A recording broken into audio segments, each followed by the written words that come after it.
Assalamu alaikum, dear audience. This is Sanobra Sultan, and here you are watching another video on Sanobra's World. So, today, the topic of our discussion is a little somber because it is something that holds um, a central focus in our religious belief, in our uh, monthly calendar. It is the event of Karbala, and it which is going to be discussed. So I'm going to focus on some aspects of what is Karbala. Firstly, so I'm just going to. It's a story that all Muslims know, all Muslims have grown up hearing. But I'm just going to succinctly explain to my viewers that um, the Prophet Muhammad, peace be upon him, he had two grandsons. Okay, so he had two grandsons, Hassan and Hussein. And after the Prophet um, passed away, there were four caliphs among his companions who ruled after him. So Hazrat Abu Bakr ruled after him, then it was Hazrat Umar, then Hazrat Usman, and then Hazrat Ali. Hazrat Ali was the son-in-law of Prophet Muhammad, peace be upon him, and the father of Hassan and Hussein. So basically, Hazrat Ali or Karbala is also important because it gave birth to the sect of Shia Islam. Now, what happened was after the four caliphs came the rule of Muawiyah. Now, Muawiyah was this person who is not part of his rule cannot be called the caliphate because he's not among the four caliphs. So he actually took control because of political give and take. Now, the main battle, the battle that happened in Karbala, that was between Hussein, the younger son of Hazrat Ali, and Muawiyah's son Yazid. So I'm going to build this up and I'm going to explain to you Muawiyah. What's Muawiyah's character in this entire build up to Karbala? Now, what happened was with Muawiyah ruled for 20 years, and his rule was you could say of tight grip control, not much uprising, very politically astute.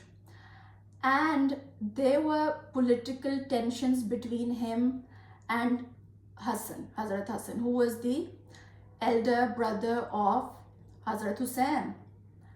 And then Hassan, he also did political agreements with Muawiyah, but eventually what happened was that Hazrat Hassan was poisoned. How he died, how the elder grandson died of the Prophet Muhammad was he was actually poisoned at the age of 45 by his wife. And it is the reason of why he was poisoned by his wife is open to scrutiny, because the common perception is that Muawiyah he actually promised wealth and other worldly desires to Hazrat Hassan's wife, that if she poisoned Hassan, that would give way, that would end the political turmoil for Muawiyah. So she did. So it could either be because Muawiyah enticed her, or as a wife, she probably had a grievance. So it's not exactly sure why his wife poisoned him. Most religious scholars think it's Muawiyah. It was Muawiyah who enticed her, or others say it could be some other reason that she poisoned him to death at the age of 45. So that was the elder brother. Now, what happened was after 20 years of rule, Muawiyah wanted his son to rule the kingdom.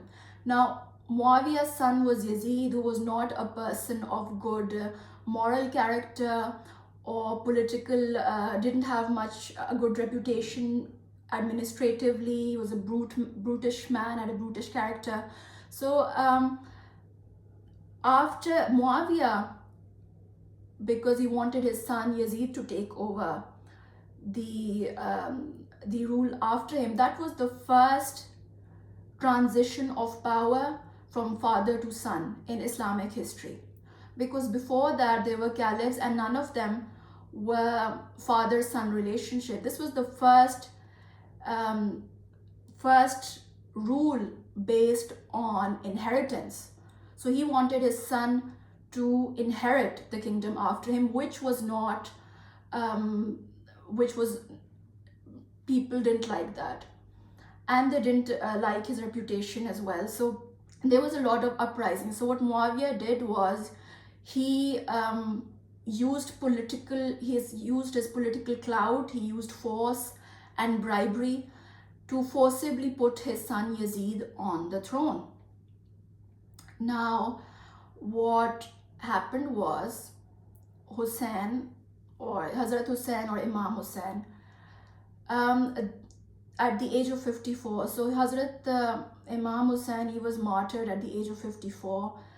And the entire issue of Karbala is a political issue. Okay, so this is less of a religious issue for Yazid. For Yazid, this is not religion. For Yazid, this is political. For Muawiyah, this is political. So Yazid, what he wanted was political allegiance to his rule. And he was already facing a lot of criticism because people were not agreeing with giving Muawiyah's decision to give the rule to his son. Now he wanted Hazrat Hussein to give allegiance to Yazid. Okay, so to give allegiance to him, and now Hazrat Hussein wouldn't do that because his character, his reputation was not like that of Muawiyah. Muawiyah he was politically stout. There was some, he was able to convince his elder brother, Imam Hussein's elder brother, to not stand up against Muawiyah. But Yazid's character and his reputation was not at all good, and Hazrat Hussein did not want to do Bai'at or allegiance to Yazid. And so then what happened was that eventually people of a place called Kufa, they wrote letters to Imam Hussein and they said, would you come to Kufa, and we are all waiting here for you, and lead us as an army against Yazid. So we are all ready here, and once you will come to Kufa, we are going to join you, so you come with whoever your force is.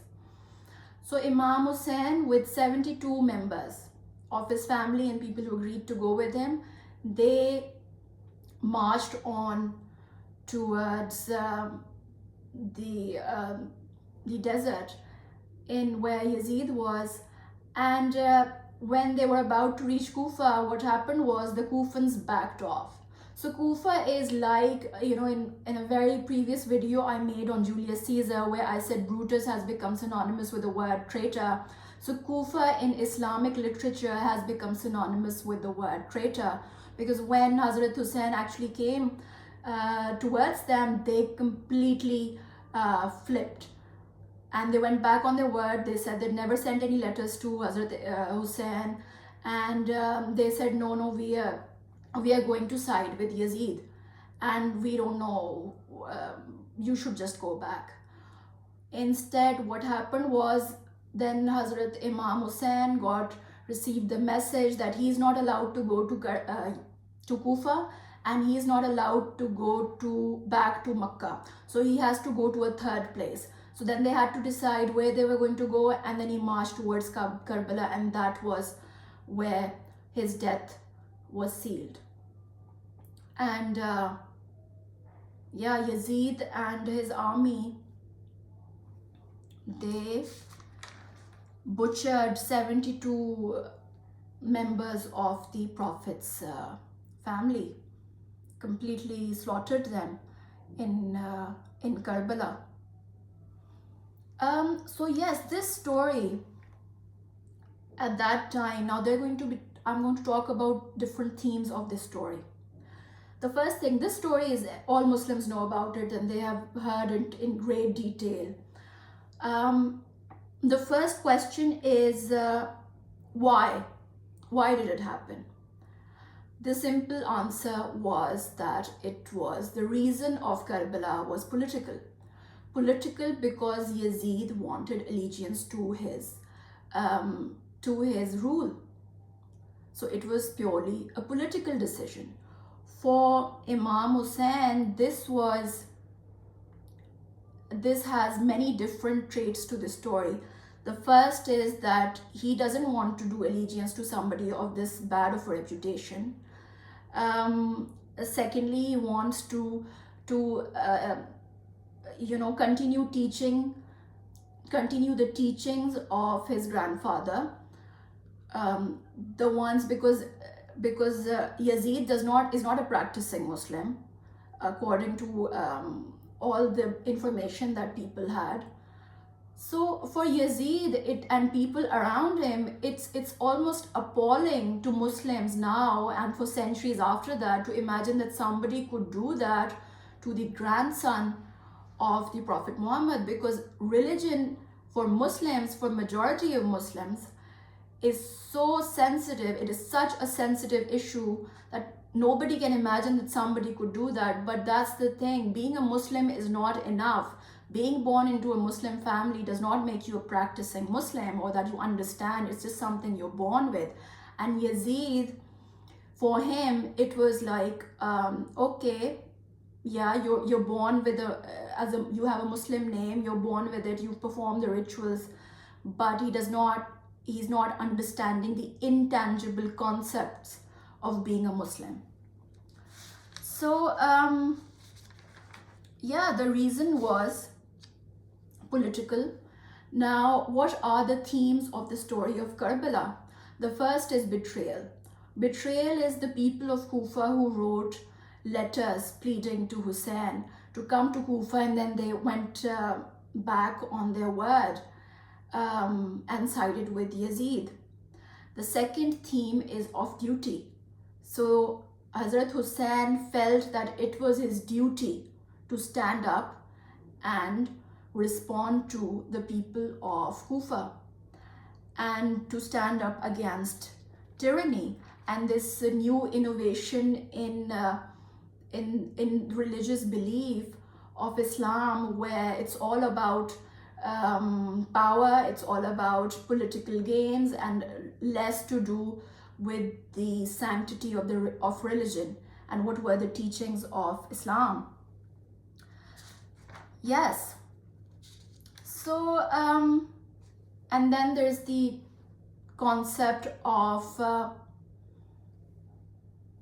why would somebody get up against a conventional army?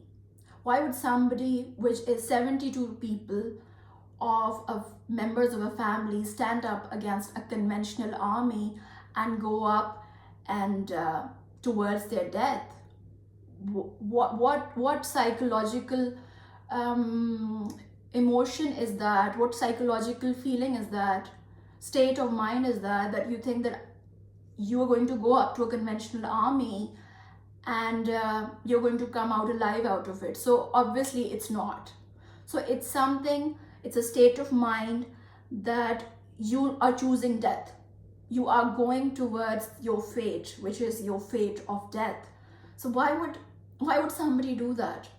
The reason is, in Islam, there is a very strong and integral concept of martyrdom. And martyrdom is that, are you going to go for the short-term gain, or are you versus immortality for a cause?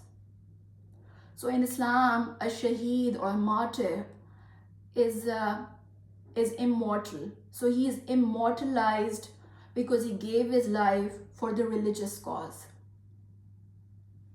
Or are you going to, in the Karbala situation, are you going to think about your family? Are you going to think about your children and say, I'm going to give allegiance to Yazid and then I can safely go back to Makkah? So as Imam Hussein, he chose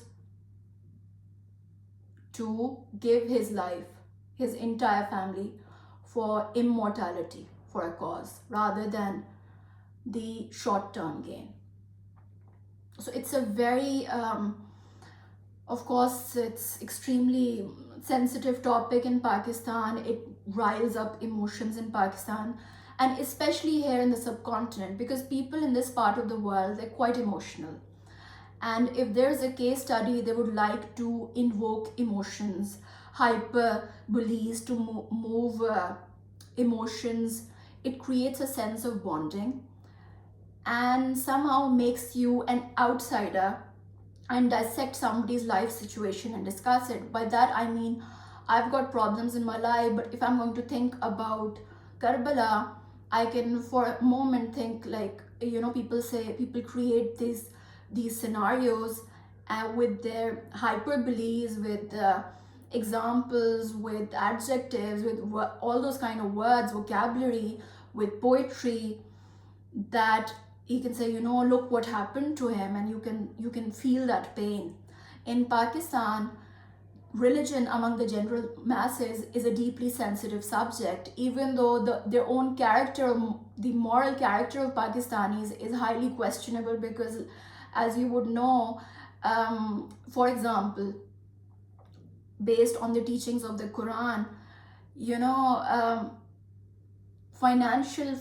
to financially defraud somebody is prohibited, as in the chapter 83, which is translated into quote defrauders unquote. But this is common in Pakistan. In Pakistan, most people do not pray 5 times a day, even though this is enshrined in the Quran.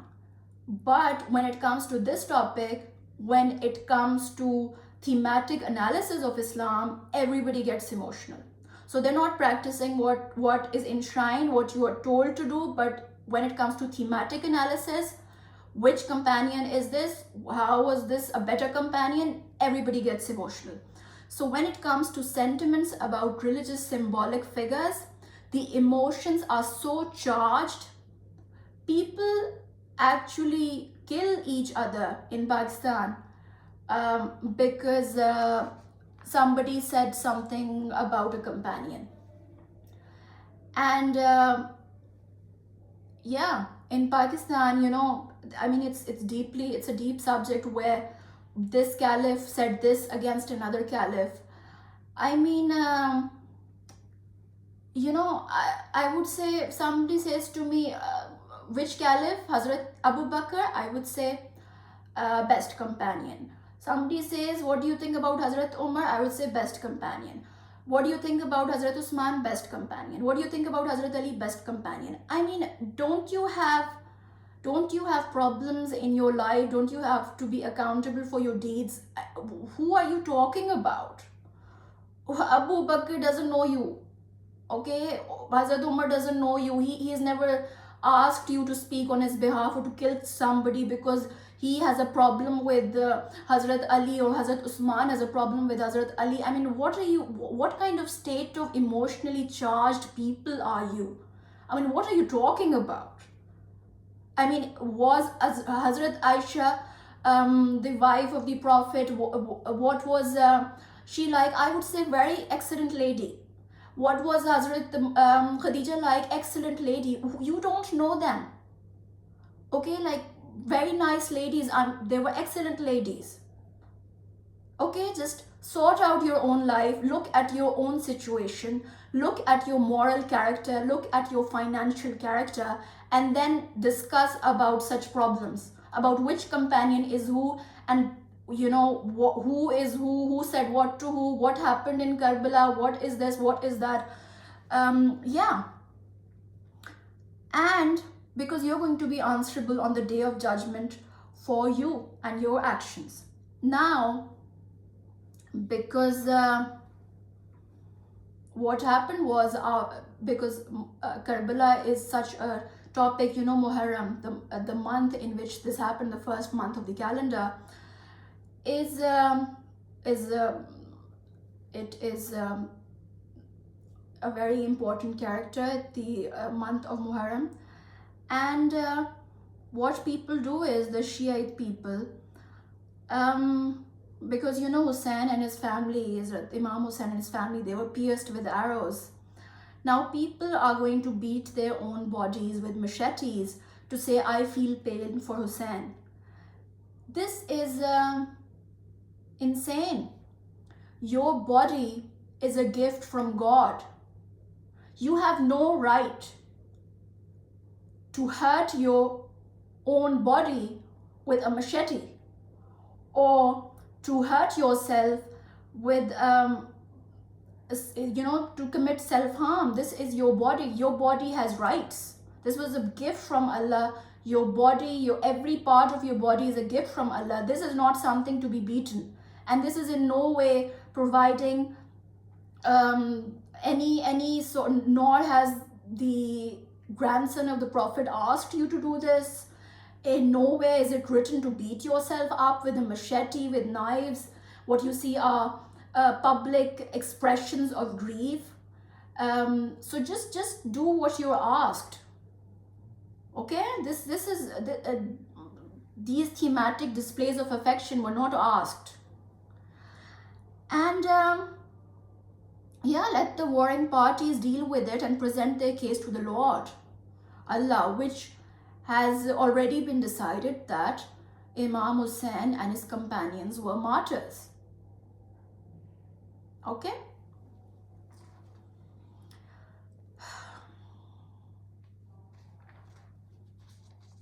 And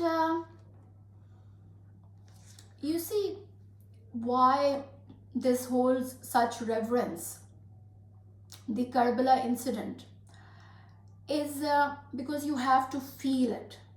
And by feeling it, this is a question not of the facts of the incident, this happened, then this happened. This is a question of human dignity, of reverence, of respecting people, of knowledge and piety, of holding people in regard for something other than money.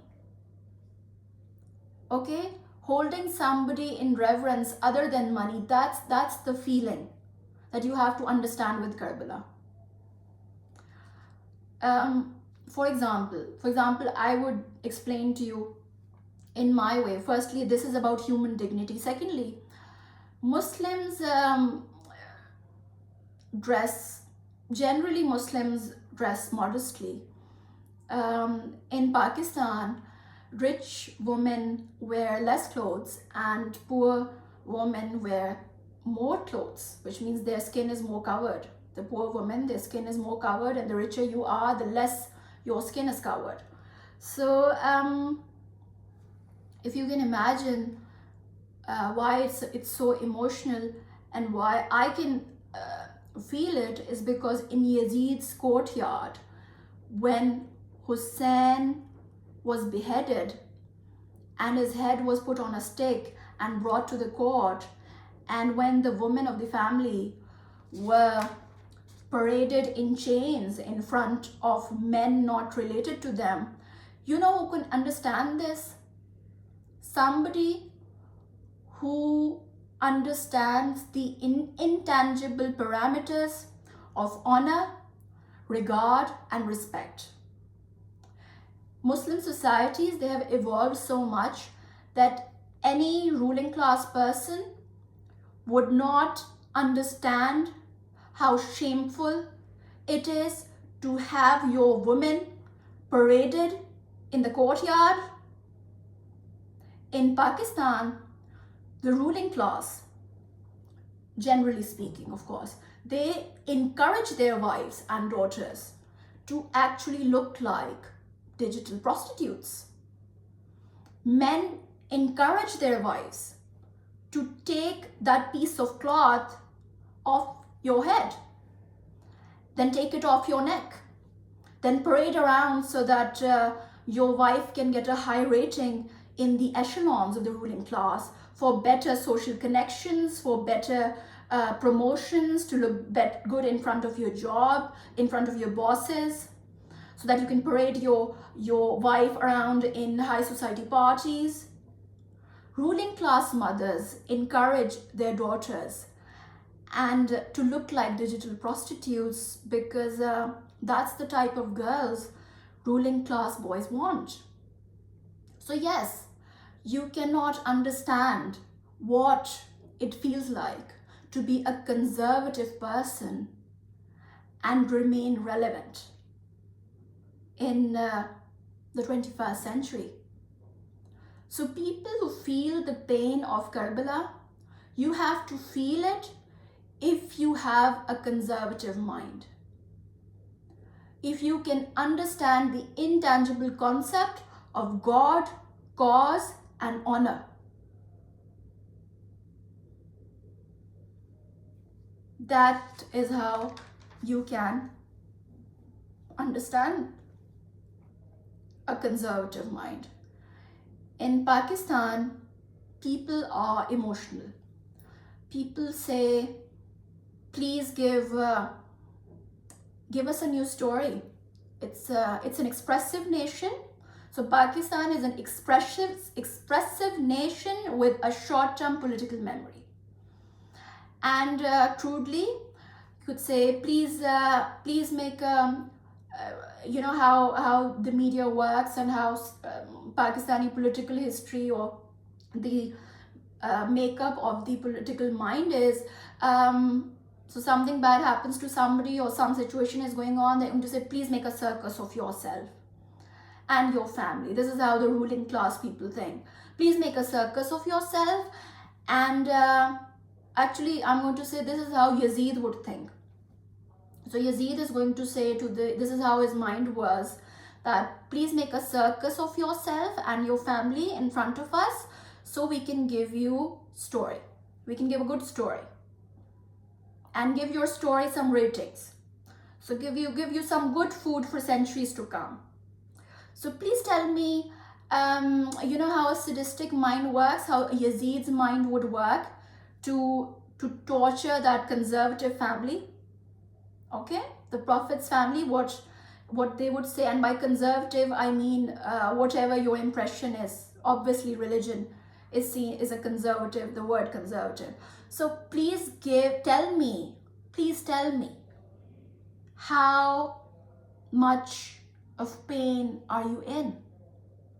Okay, so I'm sitting on the throne and I'm looking at you and I would like you, and this is what's going on in my head according to my imagination, that Yazid is thinking when that head of the Imam Hussein is on a stake in his courtyard, and those women of his family are in the courtyard paraded in front of men who are not related to them, is going to say, you know what, please tell me how much pain you're in, and how do you feel to be tortured like this, and I want you to give me that thrill about how much pain I'm giving you. I want you to be a laughing stock in the world. I want you to lose your composure, lose your mental balance, lose your family, lose your livelihood, plead insanity to me. Yes, classic sadistic mind. I want you to tell me, give me that pleasure of how much pain I'm giving you. It's just across the board. So I can imagine that was what Yazid is thinking while he's sitting on that throne, and there are these helpless members of the family of the Prophet, and that's what he's thinking. So yes, hence let me tell you that I understand the gravity of brutality that happened in Karbala, but as a conservative woman, I can tell you that it gives no man of honor to have his family's pain be discussed in such vivid details. Okay? In public, where people are howling and crying and making a scene of your family in such vivid detail about what happened to the men of your family, what happened to the women of your family. No man, no conservative man would, a man of honor would like this. And conservative people like to resolve things, in my opinion, in two ways. The first is eye for an eye, which is what is propounded in Islam. In Christianity, when in Christianity the saying is, when somebody slaps you, you give them your other cheek. In Islam, Islam doesn't say give your other cheek. In Islam says strike back. So in Islam, we say revenge, eye for an eye. That's what Islam teaches us, if you can take revenge. Or the second option is you leave it to God. The second option is you pray in silence for divine revenge. So you leave it to Allah, that Allah is going to settle the score. So these were my views about Karbala and what it teaches us, how it teaches us to good versus evil, standing up to authority, standing up to wrong, and choosing martyrdom, choosing religious martyrdom, choosing martyrdom in the cause of Allah over short-term worldly desires and goals. So thank you, dear audience. I hope that was an informative discussion. I shall see you all very soon. Take care. Bye bye.